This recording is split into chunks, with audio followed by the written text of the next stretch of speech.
the silence ends.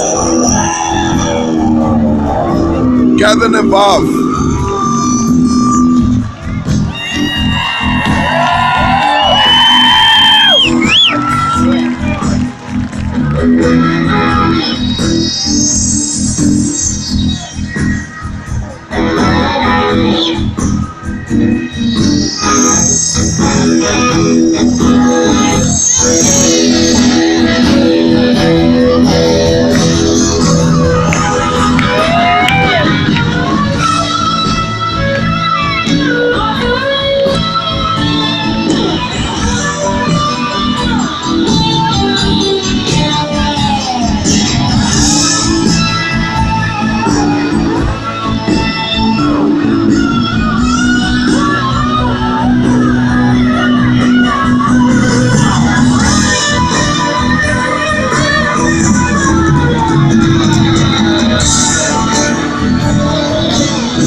Please welcome the founders of Facing Addiction, Jim Hood and Greg Williams.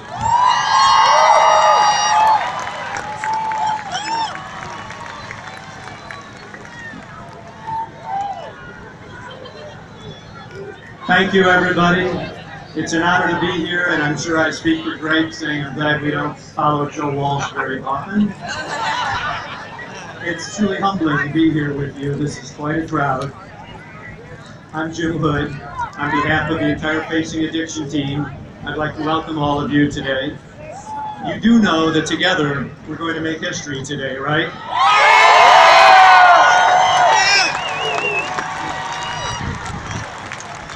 We were nearly forced to cancel this show because of Hurricane Joaquin.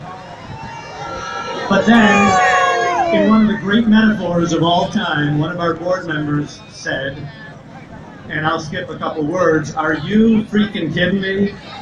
My whole life was a hurricane for 25 years because of addiction. Are we really going to let a little rain get in the way?" The answer, it appears, is a resounding no. Seriously, like the AIDS quilt moment on this mall nearly 30 years ago, I hope people will look back decades from today and say today was the start of something truly extraordinary. If there's just one message today, I believe it's about opening hearts.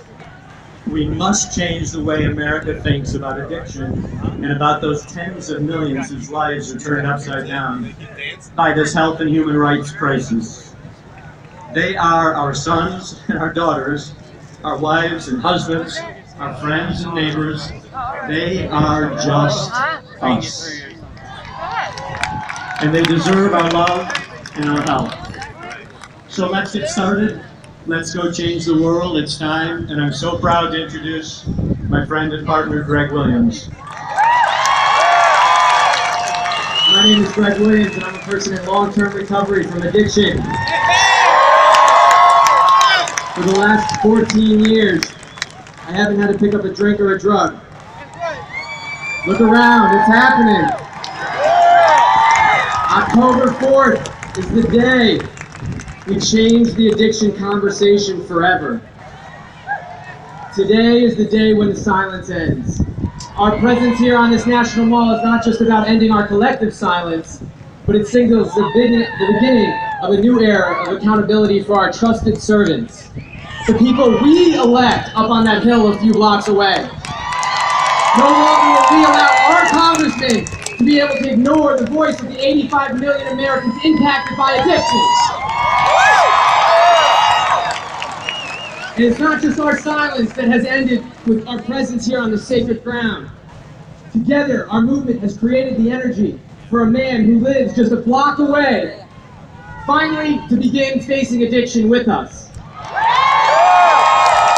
Here is a special message from the 44th President of the United States, Barack Obama.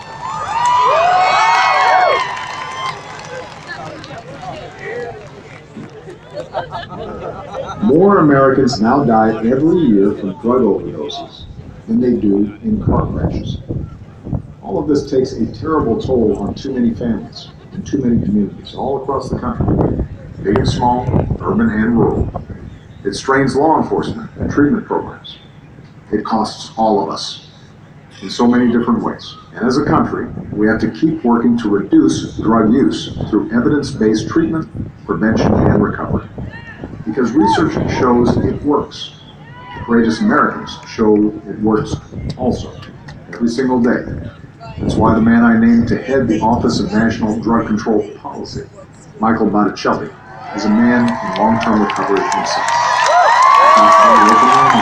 Precisely to strike down the shame and stigma that too often keep people from seeking care before it's too late.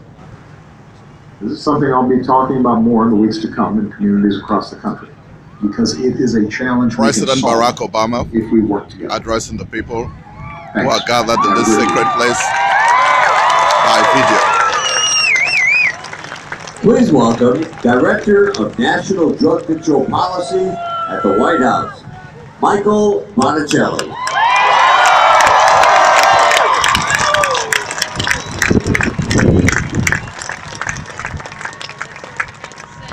Hi, everybody. Wow, this is wild. Who would have known 27 years ago in the grips of addiction that I'd be standing on a stage in front of 100,000 people representing the President of the United States and drug policy in the United States.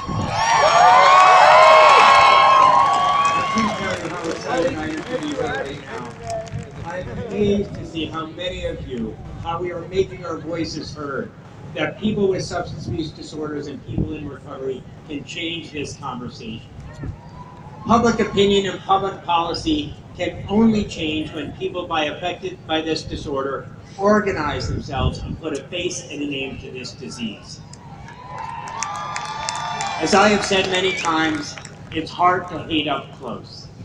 If I asked any group of people for a show of hands as how many of them have been affected by substance use disorders, I know I would get a majority of people in the United States. But because this disease does not discriminate, it does not know racial or ethnic or economic or geographic boundaries. But regardless of the fact that everyone in our country is affected by substance use disorders, it is still shrouded in shame and stigma. And people are afraid to speak up. We whisper about it. People constantly come up to me and say, I'm in recovery, or my mother or father has a disorder, or I lost a family member.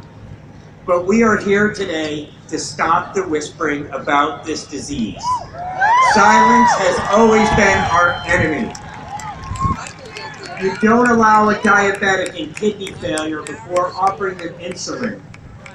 Yet untreated substance use routinely proceeds unchecked until they have reached their most acute levels of care. We can change that conversation. I stand here today as one of the millions of Americans in recovery. That's why I'm here, that's why you're here. And I want you to know that your voices are heard. The President's drug policies are based on the fact that addiction is a disease, and that we can prevent, treat, and recover from this disease. And that our jails and prisons should not be the treatment of choice.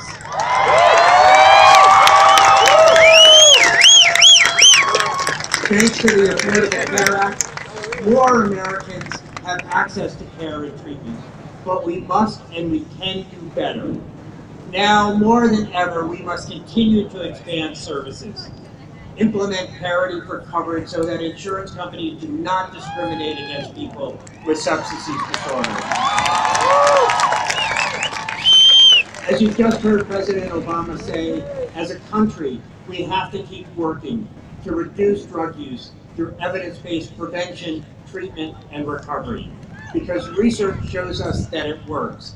Courageous Americans, all of you are a testament to that it works every day.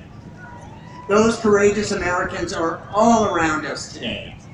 You are and you will continue to change hearts and minds by being honest and open about who you are, what you went through, how you overcame it, and what you have become. I talk publicly about my own recovery because I believe that those of us who are affected, those of us who have lost loved ones, must speak out to change the shame and stigma of substance use disorders. We must choose to come out in the light and be treated with dignity and respect. We must defy stereotypes that keep too many people from seeking care and treatment and moving into recovery.